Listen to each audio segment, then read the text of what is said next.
संक्षिप्त महाभारत कथा आदि पर्व भाग 3। ओम नमो भगवते वासुदेवाय नमः। हरे कृष्ण कृष्ण कृष्ण हरे हरे, हरे राम राम राम हरे हरे। आज की कथा में सर्पों के जन्म की कथा और समुंदर मंथन और अमृत आदि की प्राप्ति। शौनक जी ने प्रश्न किया, सूतनंदन उग्रश्रवा, अब तुम अस्तिक ऋषि की कथा सुनाओ, जिन्होंने जन्मेजय के सर्प सत्र में नागराज तक्षक की रक्षा की थी। तुम्हारे मुंह की कथा मिठास से भरी और सुंदर होती है। तुम अपने पिता के अनुरूप पुत्र हो, उन्हीं के समान हमें कथा सुनाओ। उग्रश्रवा जी ने कहा, आयुष्मान, मैंने अपने पिता के मुंह से अस्तिक की कथा सुनी है, वही आप लोगों को सुनाता हूँ। सतयुग में दक्ष प्रजापति की 2 कन्याएं थी, कृधु और वनिता। उनका विवाह कश्यप ऋषि से हुआ था। कश्यप अपनी धर्मपत्नियों से प्रसन्न होकर बोले, तुम्हारी जो इच्छा हो वर मांग लो। कृधु ने कहा, 1000 समान तेजस्वी नाग मेरे पुत्र हों। वनिता बोली, तेज शरीर और बल विक्रम में कृधु के पुत्रों से श्रेष्ठ केवल 2 ही पुत्र मुझे प्राप्त हों। कश्यप जी ने एवं वस्तु कहा, दोनों प्रसन्न हो गई। सावधानी से गर्भ रक्षा करने की आज्ञा देकर कश्यप जी वन में चले गए। समय आने पर कृधु ने 1000 और विनीता ने 2 अंडे दिए। दासियों ने प्रसन्न होकर गर्म बर्तनों में उन्हें रख दिया। 500 वर्ष पूरे होने पर कृधु के तो 1000 पुत्र निकल आए, परंतु विनीता के 2 बच्चे नहीं निकले। विनीता ने अपने हाथों से एक अंडा फोड़ डाला। उस अंडे का शिशु आधे शरीर से पुष्ट हो गया था, परंतु उसका नीचे का आधा शरीर अभी कच्चा था। नवजात शिशु ने क्रोधित होकर अपनी माता को शाप दिया, माँ, तूने लोभवश मेरे अधूरे शरीर को ही निकाल लिया है, इसलिए तू अपनी उसी सौत की 500 वर्ष तक दासी रहेगी जिससे डाह करती है। यदि मेरी तरह तूने दूसरे अंडे को भी फोड़कर उसके बालक अंगहीन या वृक्तांग ना किया तो वही तुझे इस शाप से मुक्त करेगा। यदि तेरी ऐसी इच्छा है कि मेरा दूसरा बालक बलवान हो तो धैर्य के साथ 500 वर्षों तक प्रतीक्षा कर। इस प्रकार शाप देकर वह बालक आकाश में उड़ गया और सूर्य का सारथी बना। प्रातःकालीन ललिमा उसी की झलक है। उस बालक का नाम अरुण हुआ।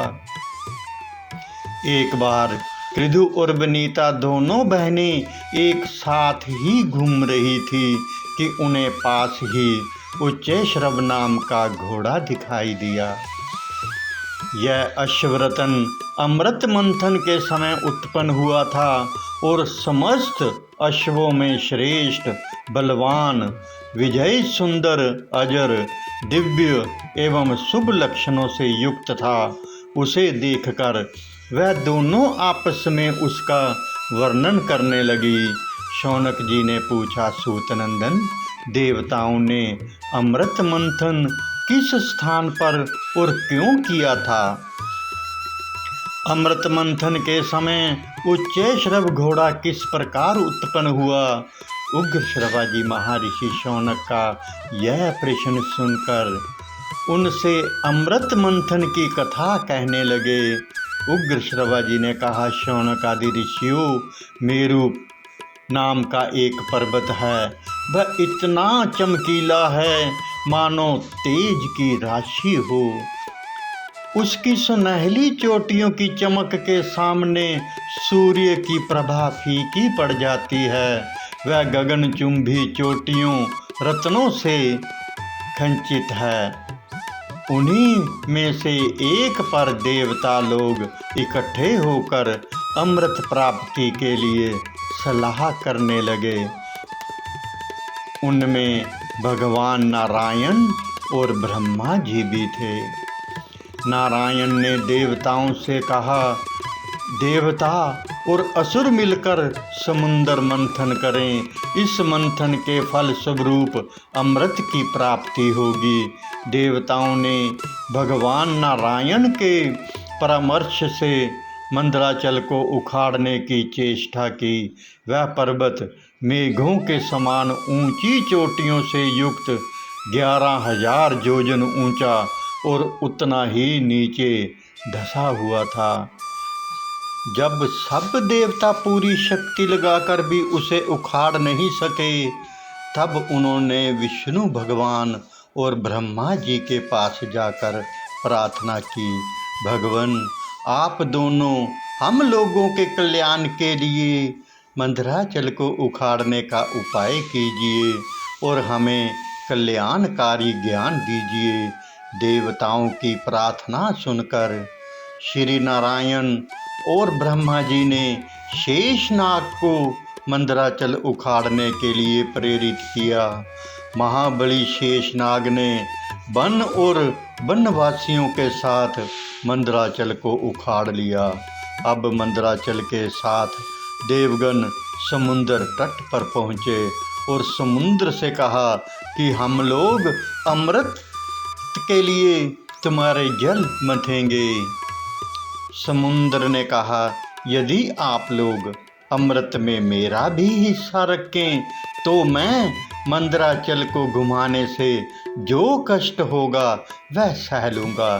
देवता और असुरों ने समुद्र की बात स्वीकार करके कच्छप राज से कहा, आप इस पर्वत के आधार बनिए। कच्छप राज ने कहा, ठीक है, कहकर मंदराचल को अपनी पीठ पर ले लिया। अब देवराज इंद्र यंत्र के द्वारा मंदराचल को घुमाने लगे। इस प्रकार देवता और असुरों ने मंदराचल की मथानी और वासुकी नाग की डोरी बनाकर समुद्र मंथन आरंभ किया। वासुकी नाग के मुंह की ओर असुर और पूंछ की ओर देवता लगे थे। बार बार खींचे जाने के कारण वासुकी नाग के मुख से धुएं और अग्नि ज्वाला के साथ श्वास निकलने लगी। यह सांस थोड़ी ही देर में मेघ बन जाती और वह मेघ थके मंदे देवताओं पर जल बरसाने लगता। पर्वत के शिखर से पुष्पों की झड़ी लग गई। महामेघ के समान गंभीर शब्द होने लगा। पहाड़ पर के वृक्ष आपस में टकराकर गिरने लगे। उनकी रगड़ से आग लग गई। इंद्र ने मेघों के द्वारा जल बरसवाकर उसे शांत किया। वृक्षों के दूध और औषधियों के रस से चू चू कर समुद्र में आने लगा। औषधियों के अमृत के समान प्रभावशाली रस और दूध तथा स्वर्णमय मंदराचल की अनेकों दिव्य प्रभाव वाली मणियों से चूने वाले जल के स्पर्श से ही देवता अमृतत्व को प्राप्त होने लगे। उन उत्तम रसों के सम्मिश्रित से समुद्र का जल दूध बन गया और दूध से घी बनने लगा। देवताओं ने मथते मथते थक कर ब्रह्मा जी से कहा, भगवान नारायण के अतिरिक्त सभी देवता और असुर थक गए हैं। समुद्र मथते मथते इतना समय बीत गया परंतु अब तक अमृत नहीं निकला।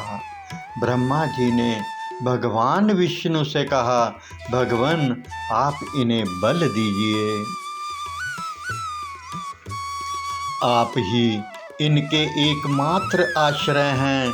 विष्णु भगवान ने कहा, जो लोग इस कार्य में लगे हुए हैं मैं उन्हें बल दे रहा हूँ।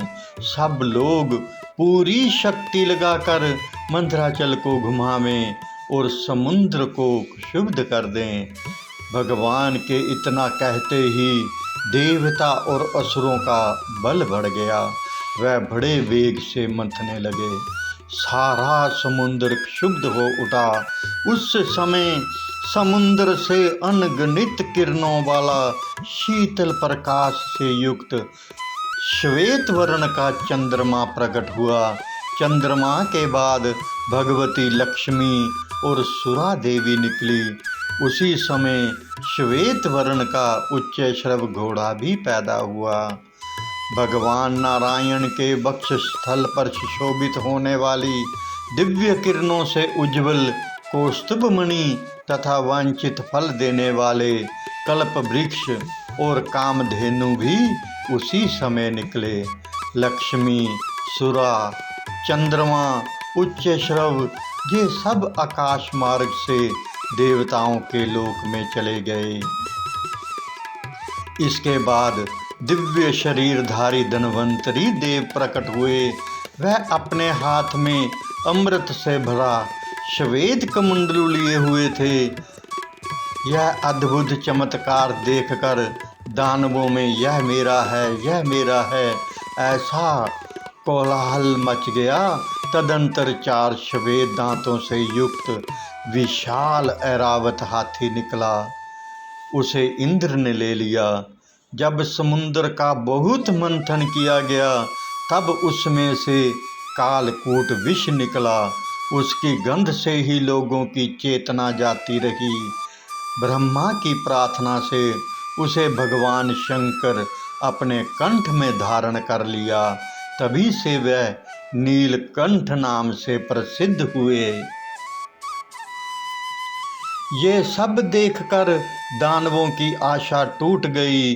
अमृत और लक्ष्मी के लिए उनमें बड़ा वैर विरोध और फूट हो गई। उसी समय भगवान विष्णु मोहिनी स्त्री का वेश धारण करके दानवों के पास आए। मूर्खों ने उनकी माया ना जानकर मोहिनी रूपधारी भगवान को अमृत का पात्र दे दिया। उस समय वह सभी मोहिनी के रूप पर लट्टू हो रहे थे। इस प्रकार विष्णु भगवान ने मोहिनी रूप धारण करके दैत्य और दानवों से अमृत छीन लिया और देवताओं ने उनके पास जाकर उसे पी लिया। उसी समय राहु दानव भी देवताओं का रूप धारण करके अमृत पीने लगा। अभी अमृत उसके कंठ तक ही पहुंचा था कि चंद्रमा और सूर्य ने उसका भेद बतला दिया। भगवान विष्णु ने तुरंत ही अपने चक्र से उसका सिर काट डाला। राहु का पर्वत शिखर के समान सिर आकाश में उड़कर गरजने लगा और उसका धड़ पृथ्वी पर गिरकर सबको कंपाता हुआ तड़फड़ाने लगा।